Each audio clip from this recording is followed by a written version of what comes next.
Welcome to the Impact Storyteller Show. My name is Anna Mbhalati, also known as the Impact Storyteller. I'm the author of the book 10,000 Steps Towards Me, creator of Impact Storyteller, which focuses on writing and personal development coaching. As a writer, I tell stories of impact that cause people to reflect, change, and act towards living authentically. Through my coaching, I help those who dare to change to think and live differently and hopefully make an impact in their lives.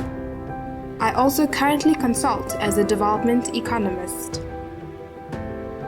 The Impact Storyteller Show is an online show that gets down to real talk with a selective calibre of guests, and we focus on personal development and self-discovery. In my book, I touch on 12 aspects that may influence your ability to live authentically. Today, we will dig into one aspect. To dive into the other 11 aspects, I've put a free framework of reflective questions called a dozen reflective doses that will help guide you through your own self-discovery process. You can find the link below. So today we have the pleasure of having Sindi Mbhalati join us. If you haven't heard that name, then you are in for a treat. Sindi was, in her own words, born and bred and buttered in dusty streets of Soweto in Johannesburg. She completed her qualification in mechanical engineering at the University of Johannesburg and went on to study further to eventually acquire a master's in business administration. Sindi is currently an operations executive in a multinational business, specializing in electric equipment located in Johannesburg, and has also been a career development coach for the past 3 years. Sindi is a dedicated wife, mum, and daughter, although she admits that she does not cook. Oh, that's hilarious, something we have in common. Sindi, welcome to our show. Thank you so much, Anna. Lovely to be here. Awesome. Thank you for your time. And like we mentioned, we love to jump straight into the topic. So if you don't mind, I'm going to ask you the first question. Fantastic. So Sindi, our theme is framed under the concept of homes versus houses, the impact of your family upbringing. So I'm going to ask the first question and then I'll follow up with a couple of others. But I mean, have you felt that the mindset you were brought up with may not align with you? Could there be more? Could you share a little bit more about your life at home and the mindset you were brought up with? Yeah, so, I think that serendipity feeling when you feel you were born into the right family. I think for the most part, I would like to think I was born in the right family. My mom and dad, my mom is a journalist, my dad was an accountant, but they're both quite liberal people in terms of their thinking. They have always raised us as people who are conscious of how they feel in a specific place. So that the element of feeling, does it feel right for you to be doing something? Does it feel wrong? If it feels wrong, how do you then calibrate your behavior? But one of the centering feelings of centering ideologies that I was brought up in was the ideology around feminism. And when I take a step back and I look at my grandparents as well, that theme was always there. I was always reminded not to remind myself that I was female or Black.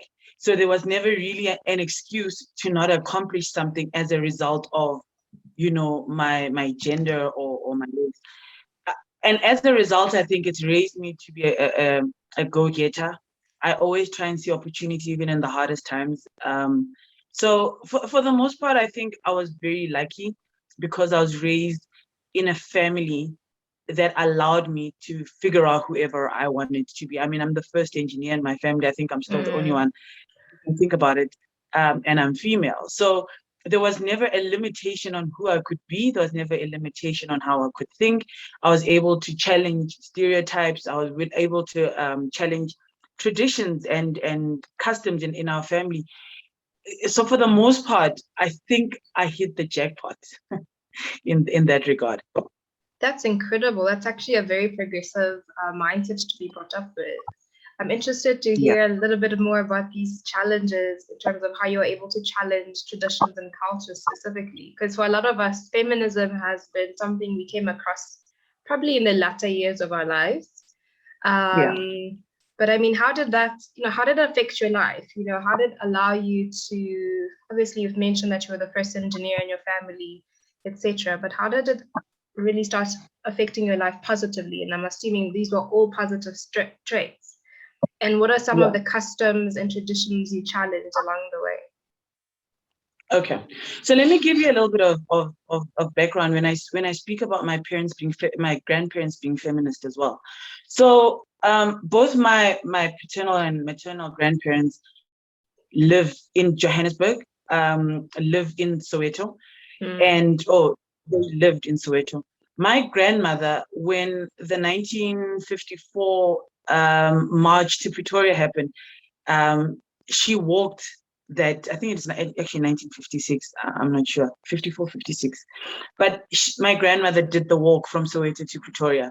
In the same breath, my grandfather, my paternal grandfather, would always encourage my grandmother to, they were very religious people, so in the church he encouraged her to take a place in that community, and he would drive the women around, get them there.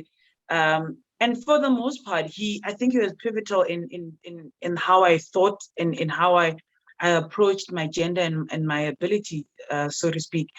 And then fast forward to my mom, who, was the first of her kind. She was one of the first Black females on English radio. She then subsequently ended up being the first Black female station manager of SAFM, and then became head of radio news at the SABC. So, if I look at the theme, I mean, back in the day when my mom was doing her thing on radio, she, they would have those annual calendars. At some point, she was, for many years, the only female announcer on the picture, on the calendar. So, for me, it embedded in me the fact that, there's a path that you may have to walk where you'll be the first, and that you'll have to ensure that you're not the last. So yes, it's been a positive influence to be raised in that feministic environment. And feminism for me has never been an element of, it's women against men, women against the world. It's really been a fight for women to have the same opportunities, whatever they are. If you want to be a housewife, by all means do that. Feminism doesn't exclude the housewife, doesn't exclude the women that come home and cook. I'm not one of them, but it doesn't exclude that. What it does is it includes the woman who wants to be an astronaut. It includes the woman who wants to be a plumber. It includes the woman who wants to be a mechanical engineer. So as far as influence is concerned, that approach to raising a girl child in a Black family has been quite fundamental in allowing me to understand my role in my community and my role in the space in which I occupy. I know it may sound a little bit like a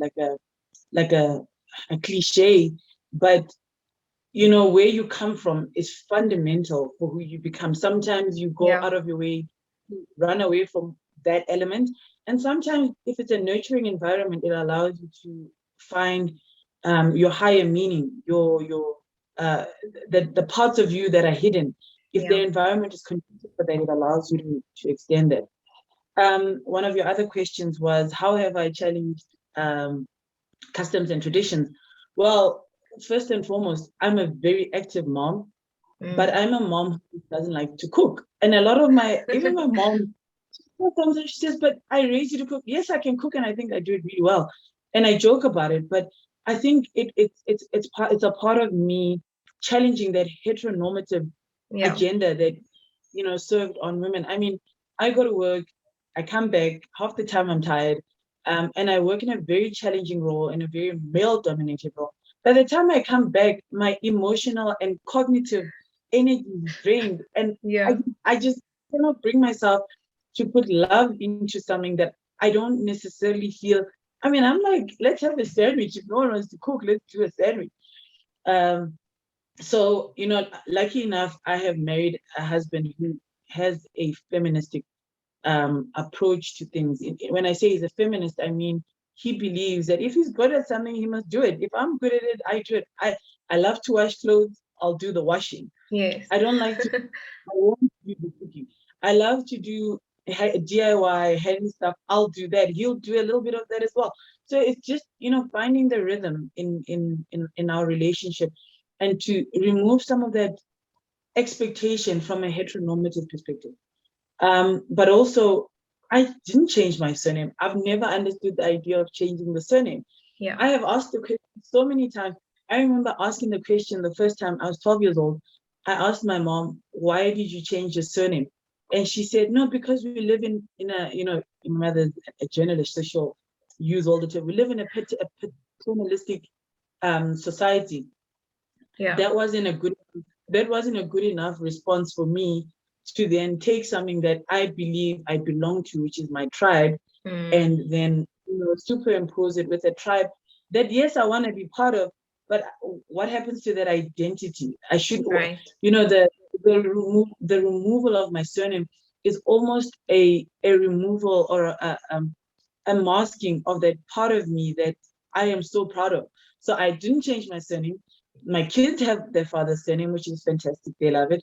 And sometimes I catch them using a hybrid of the two surnames, where they don't do a double barrel. They put our surnames together. So my husband's surname is Koopman and my surname is Mbhalati. And sometimes they'll use that Kooplati to identify with, which is powerful, because they're saying we are also challenging the status quo. And you know what? Someone once said to me, "You can't be born one thing and die something else." So I'm power to all women who take their surnames. Yes, marry, and find a life partner that is supportive enough to understand that, there's a last name that resonates with me and my spirit. Definitely. I love that you're challenging norms and customs. It's amazing. I also embody the same mindset. I think you've definitely had, like you said, a jackpot of an upbringing to allow you to actually put those in place in your life, even from a young age. For a lot of us, it was only we started fighting that battle, shall we call it, much later in our life. So that's actually incredible. And in terms of the cooking, I totally relate. I'm more or less the same. I mean, I love to do it, but sometimes you just don't have the love and energy as you put it across. Exactly. Yeah. And I mean, even in a community, or shall we say a society like South Africa, which is heavily patriarchal, if I have to put it that way, I'm sure in the past or in your journey, you probably had pushback from maybe well-meaning friends or family members. Has this been something of the norm? Have you had any pushback from people around you with your feminist mindset, and how did you navigate that? Yeah, so the pushback is real. Hey, the pushback is real. I have random men asking me, so they'll ask, are you married to a Shangan man? No, I'm not. But what's the surname? And then I say, no, but it's my maiden surname. Aren't you married? I am married. There'll be elements of, as a woman, I had a boss once tell me I wanted to study further. I just had my daughter. And I was excited about a future for her and a future for myself. I wanted to grow within my career. And I asked him about a bursary that they offered in the workplace. And he said, "You know what, Sindi, you've done your engineering, you've had your daughter, you're preparing for a wedding. That should be enough for you." And I remember, feeling a little taken aback, but I felt it was an opportunity to educate and get not necessarily my point across, but give him an understanding of how his limitation in terms of the understanding of what a woman should be. I wanted to challenge that. So the pushback has always been there. Right. I subsequently became on par with him. We became peers in the workplace. I don't think that worked out very well for him. And I think when I look at my growth in terms of my career, I would say I've superseded where he was. But he was very well-meaning. He came from a very traditional Afrikaans background, and his heart was in the right place. It just, it just didn't subscribe to who I am as a human being, and I don't look at it with displease or displeasure. In fact, I'm happy that I was able to experience that and cement my place in the world, and I had an opportunity to do that. In terms of my family, I've always been the weird one. So they get it. So some of the times it's guys, it's Cindy, like just like yeah, it's her, they've always understood that I color outside the line. I was looking at my standard 1 or 3 reports, and my one of my teachers who actually had a fundamental impact on me and my ability to articulate myself. She taught me how to speak and write English. I'd come from a township school, and I walked into the school, and I had no idea what I was doing. And she would take the school holidays and would work through the course material. So my ability to speak and articulate myself now really is credited for the most part to her, because she took the time. But I looked at my reports the other day, and she had said, Cindy colors outside the line. I don't know, Cindy colors outside. And my thinking was, I've been like this my whole life. It's not something that's put on. I don't know how to Cindy myself. And I have these robust discussions all the time. I have a friend of mine who says, but black women, black feminists are so angry. And I say to him, do you understand that we sit on the opposite spectrum of where the power lies? Literally. Yeah. We have, power from an economic perspective sits in the white male quadrant. We are the polar opposite of that. We look nothing like that. So the moment we walk into a room where no one else represents us, we have to trudge along so that we can win that space over. So it may seem like we're aggressive. It may seem like we're angry, but we're not. We just have so much more work to do in spite of our capability. So that capability, that capacity, that intellect is not good enough. We have to wear a tougher skin. We have a bigger battle to fight than everybody else. Black men are men. White women are white. Black female are the opposite. We are just, we look nothing like anybody else. You walk in with an afro and somebody goes, but why don't you tame your hair? And you're like, this is as tame as it gets. So we nothing at the top looks like us. So we may appear to be aggressive. We may appear to want to fight the status quo. But the reality is that the status quo doesn't represent us. So we want to claim our place in the world. And we might upset a few people, might ruffle a couple of feathers, but it is part of the fight. It's part of the battle. No, definitely. And I like that we're having this conversation, because I think that the only way people will understand people in the different spectrums, only where people in the, shall we say, the white male quadrant will understand people in the black male quadrant, is if we actually come in the middle and start actually having these conversations. So we can actually understand who these people are and their struggles. So we need to walk in each other's, shall we say, shoes, to actually be able to hear and see, oh, is this the life you go through? I see now why your struggle is like this. Oh, is it the life you go through? I remember like with my brothers and my partner, sometimes I have to let them watch, shall we say, feminist inclined films for them to really understand the struggle women face, because you can't see life in your head, because your, shall we say, the lens that you see it in is very subjective. It's only from your particular lens. So I'm so glad that we're having these conversations to actually start creating, shall we say, similar, getting people to the same page, if that helps. Yeah, so, Anna, for me, it's the that gold that lies in that strip that we call diversity, right?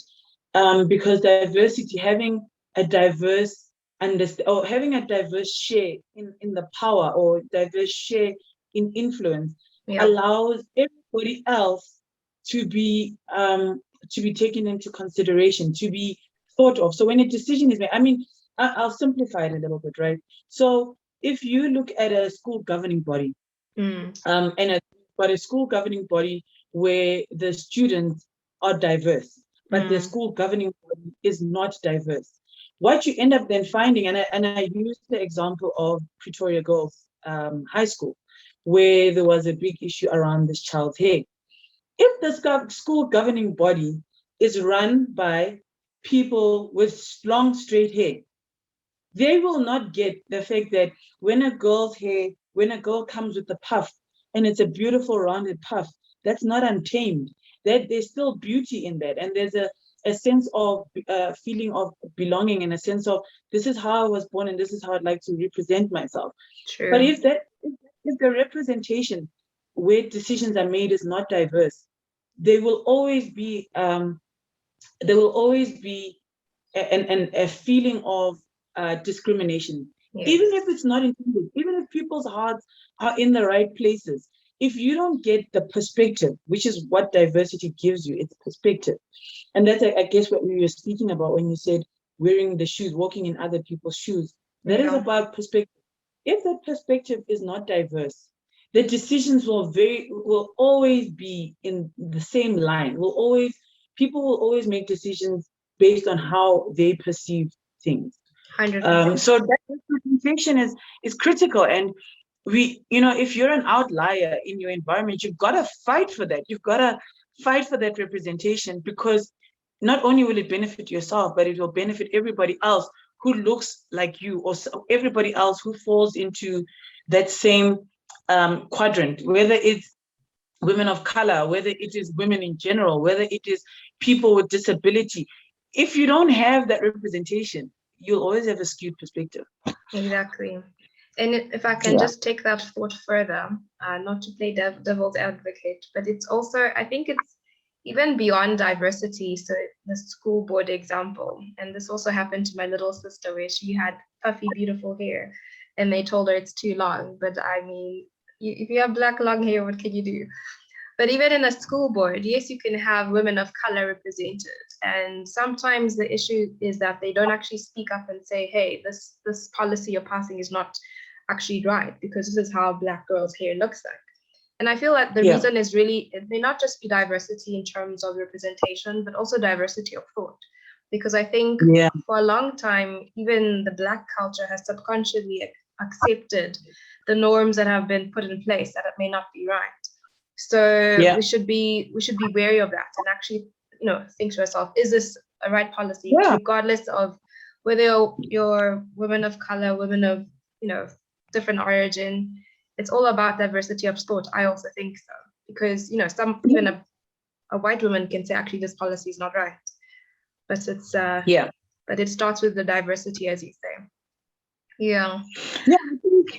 I think you're absolutely right, and I think you've touched on a really big idea here, which is when you get your place in the world, you actually have to take it up. You have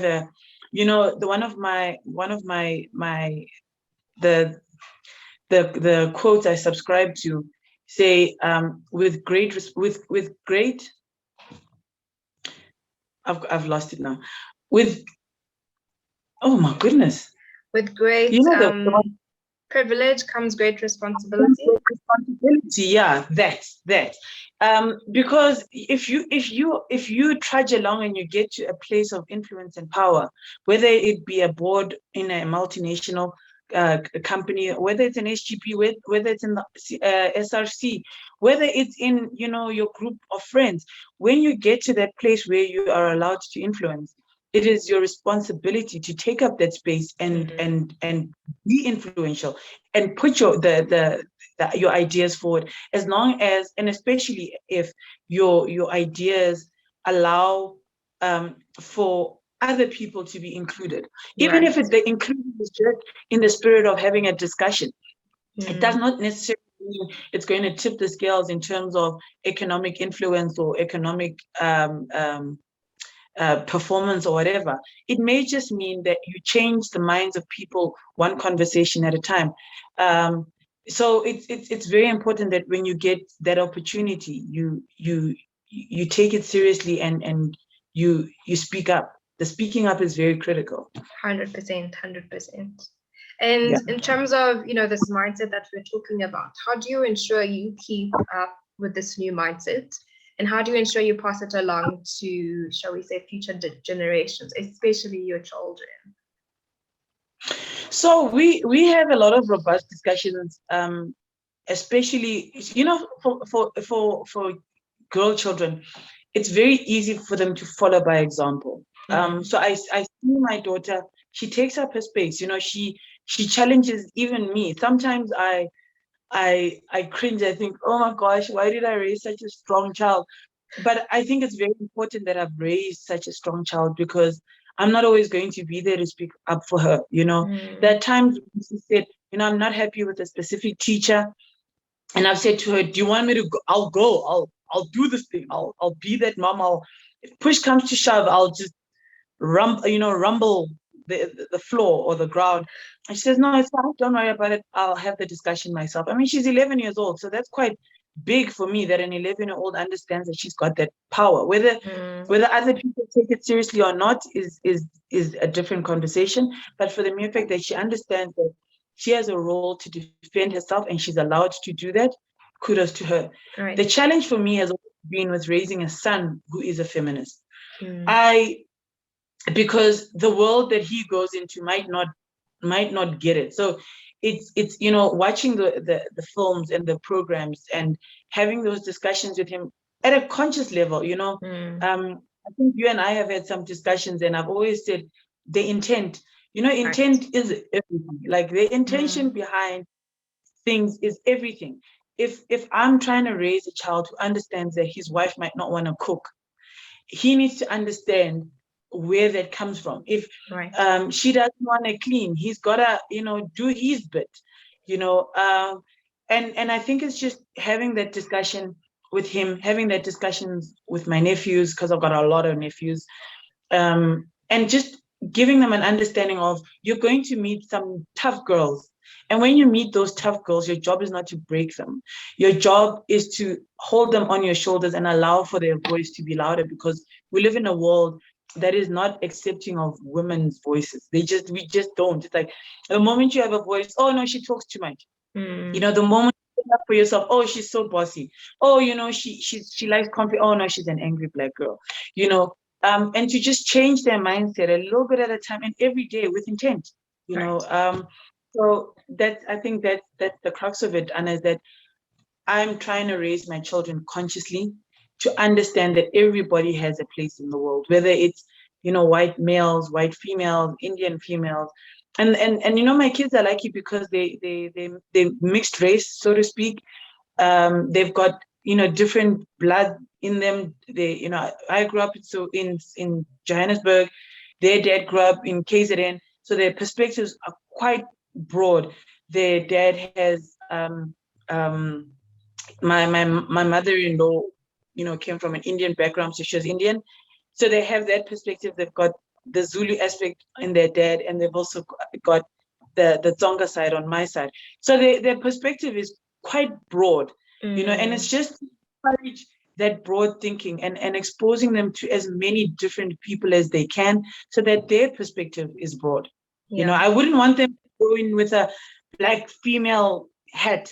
They need to wear the global cosmopolitan hat. And that's where they'll make the impact. Exactly. And that's when they'll be able to say, this is the life that I want for myself, because they've got that broad perspective. And kudos to you and your husband for having these conscious conversations with your kids, because we can talk about this in a different time, but it also brings that whole idea of, there's a difference between just being a parent and being a mom or dad, a mother or father. That's purely biological in my eyes. But parenting is a very conscious, demanding task. And, the ideas and the beliefs that you bring your children up with influence them greatly going down the road. So well done for having those conscious conversations. No, look, thanks, Ala. But I think also what's important to remember is that we are also fluking our way through this parenting thing, right? We might be doing it completely wrong. We don't know. We're just fluking our way through it. But with all of that, I think we conscientize ourselves to the role. So we are very conscious of the role. My husband and I will have these conversations where I say to him, do you understand that this may be perceived in this particular way by your child? And he will do the same thing. We challenge each other. And we're constantly recalibrating. We're constantly reassessing whether we're doing it right. There are certain ideas we had when we were, in our 20s about parenting that have completely changed, and it's, constantly just being aware of the space you occupy and the intent, the intention out of the engagements that we have, not only with our kids, but with all the kids in our family, you know, our nieces and nephews and friends' children and all of that, just be conscious and to recalibrate. And I think it comes from that reflection, you know, take reflection as a person and be open with yourself and allow yourself to see yourself. Right. And when you do that, you're able to say, okay, I'm doing this. It might not have the effect I wanted, so let me change it a little bit, or let me just swivel it a little bit. Let me pivot that idea a bit, and just be conscious of it. I don't think we're doing it perfectly. Don't get me wrong, we're not doing it perfectly, Yeah. but we do our best. No, definitely. The intention is what you mentioned is the crux of it. No, thanks for that. Yeah. So, you know, what would you say to others as a take-home tip or recommendation based on the conversation we've had today? So, look, I challenge women to ask themselves why they do the things they do. I challenge people to just get an understanding. Do I do things because I want to conform? Do I do things? Do they feel right to me? Do they not feel right to me? All my sisters have. Let me make the example of the surname. All my sisters have changed their surnames, and for different reasons. I mean, my one sister's like, I just wanted a shorter surname. Our surname was so long. I just wanted to change it. It was too long, and that's her reason, and she was conscious of it. You know, and I can't bother with that because she made a conscious decision. But a person who goes through their life, their own life, without being conscious, all I'm saying, and not from a place of judgment, but from a place of just trying to help people find growth in themselves, to ask themselves the why. Why do I do certain things? That for me is, you know, the big takeaway in today's conversation. But also I speak to women who have challenged the status quo to find themselves in positions of power and ask themselves, what are they doing to ensure a diverse understanding or a diverse perspective from where they sit. It's not going to be easy, but breaking that glass ceiling, you know, that glass ceiling, it's, you know, the people speak about the glass. I've managed to always, you know, get through that glass ceiling, sometimes scathed, sometimes unscathed. But when I sit at the top, I have to understand that I represent a greater community other than myself. I don't represent myself. I represent, you know, those people who do not necessarily have a voice, and they may not even look like me. So when I sit in those meetings and I sit in that position of power, I always ask myself, what legacy am I leaving behind? And so I urge us to ask ourselves of that. And it doesn't have to be you sitting at an executive position. It could be literally, you know, your group of friends. What legacy are you leaving with them? You know, should you be having better, robust conversation? Or is your conversation only going to be about celebrities and the superficial stuff, you know? You know, get deep in and don't be afraid of that conflict. Right. Because in that conflict, we find ourselves and we help others find themselves. I like that. I think we'll end on that. We help others and we find ourselves in that conflict. I love how you put it. Awesome. Thank you, Anna. Where can the audience find you and get more insights from you, Sindi, if you'd like to share?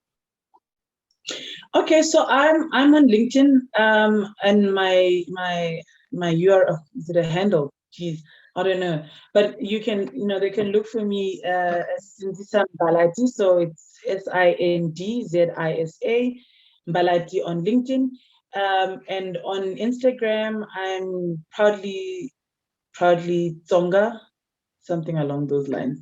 Proudly Tsonga on Instagram.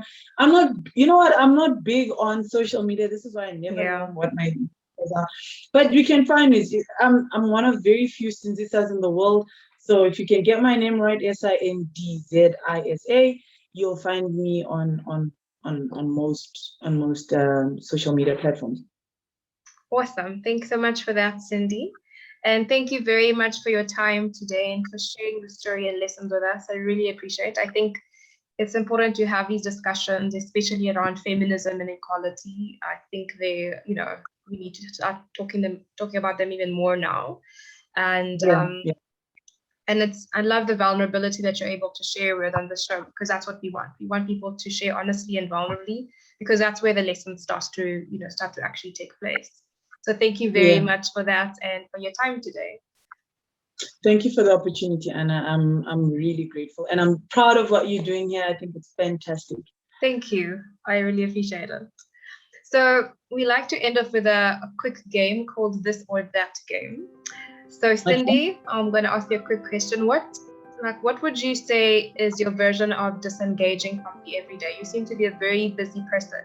What is your way of disengaging? Would you rather go, for example, on a hike, or would you like to take a spa day? Spa day. Nice. Well, I hope you get a spa day sometime soon, especially. I shall. I will definitely do that.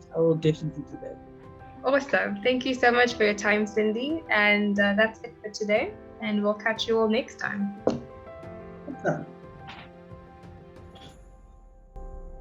Well, there you have it, a few minutes of deep, impactful insights.